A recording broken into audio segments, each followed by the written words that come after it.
चलिए आज बात करते हैं संरक्षण की एक ऐसी कमाल की कहानी की जो एक ऐसी जगह से आ रही है जहां से शायद किसी को उम्मीद भी नहीं थी। लेकिन इस कहानी के असली हीरो से मिलने से पहले आइए एक सवाल से शुरू करते हैं, वो सवाल जो इस पूरे संकट की वजह बताता है। इसका जवाब है ये अनोखा जीव पेंगोलिन। और हाँ, ये बहुत बड़ी मुसीबत में है। पर जैसा मैंने कहा, उम्मीद है। और ये उम्मीद आ रही है एक समुदाय से जो एक बहुत बड़ा, बहुत ही साहसिक कदम उठा रहा है। हम बात कर रहे हैं पूर्वोत्तर भारत की, नागालैंड के संगतम समुदाय की। इन्होंने फैसला किया है कि अब कुछ करना ही होगा। अब ये जो लाइनें आप देख रहे हैं ना, ये सिर्फ शब्द नहीं है, ये एक ऐलान है।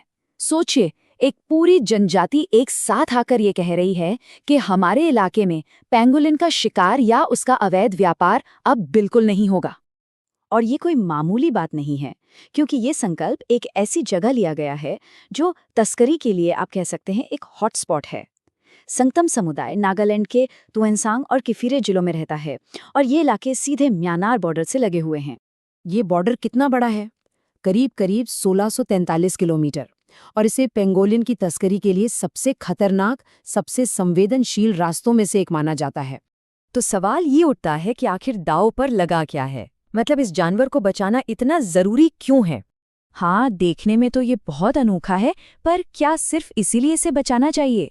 इकोसिस्टम में, यानी हमारे पर्यावरण में, इसका असल काम क्या है?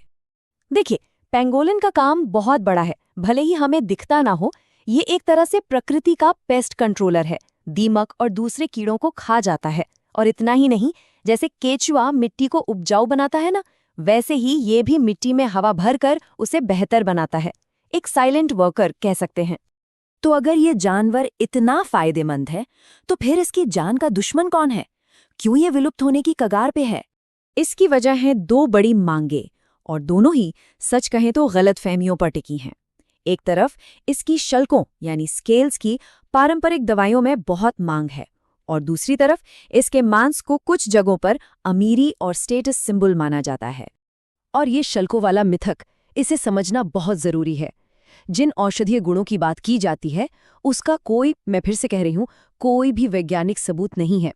जानते हैं ये शल्क किस चीज से बने होते हैं? केराटिन से। जी हाँ, वही केराटिन जिससे हमारे नाखून बनते हैं। और इसी खतरे की वजह से इनकी संरक्षण स्थिति बहुत बहुत ज्यादा गंभीर हो चुकी है। IUCN की रेड लिस्ट को देखें तो भारतीय पेंगोलिन लुप्तप्राय यानी एंडेंजर्ड है, और चीनी पेंगोलिन तो गंभीर रूप से लुप्तप्राय या क्रिटिकली इंडेंजर्ड की कैटेगरी में है। मतलब विलुप्त होने से बस एक कदम दूर। तो अब सवाल ये है कि इतने बड़े इंटरनेशनल स्मगलिंग रैकेट के सामने एक अकेले समुदाय का एक छोटा सा संकल्प आखिर क्या कर सकता है? कैसे फर्क पड़ेगा? इसका जवाब छिपा है एक बहुत ही पावरफुल आइडिया में, जिसे कहते हैं सामाजिक दंड। देखिए, जनजातीय समुदायों में जो पारंपरिक संस्थाएं होती हैं, उनकी बात का वजन बहुत ज्यादा होता है। लोग उनका बहुत सम्मान करते हैं, और यहीं पर ये तरीका काम आता है। तो ये काम कैसे करता है? बहुत सिंपल है। सबसे पहले जनजातीय परिषद एक संकल्प पास करती है। फिर वो संकल्प पूरे समुदाय के लिए एक नियम बन जाता है, जिसका सब सम्मान करते हैं। अब अगर कोई इस नियम को तोड़ता है, तो उसे समुदाय की तरफ से सजा मिलती है, एक सामाजिक दंड। और इसी सजा का डर, यही सामाजिक दबाव जमीनी स्तर पर इस कानून को असल में लागू करवाता है।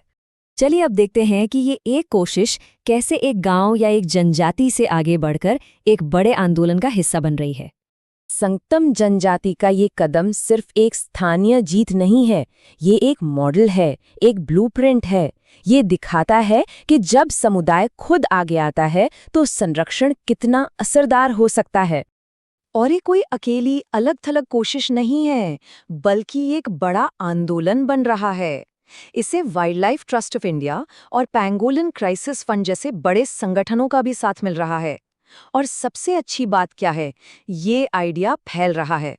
हाल ही में मणिपुर में तंगखुल नागा जनजाति ने भी ठीक ऐसा ही एक संकल्प लिया है। तो अंत में ये हमें एक बहुत गहरे सवाल पर छोड़ जाता है। क्या हमारी पुरानी परंपराओं में, हमारे स्थानीय ज्ञान में ही आज की बड़ी-बड़ी पर्यावरण से जुड़ी समस्याओं का हल छिपा हो सकता है?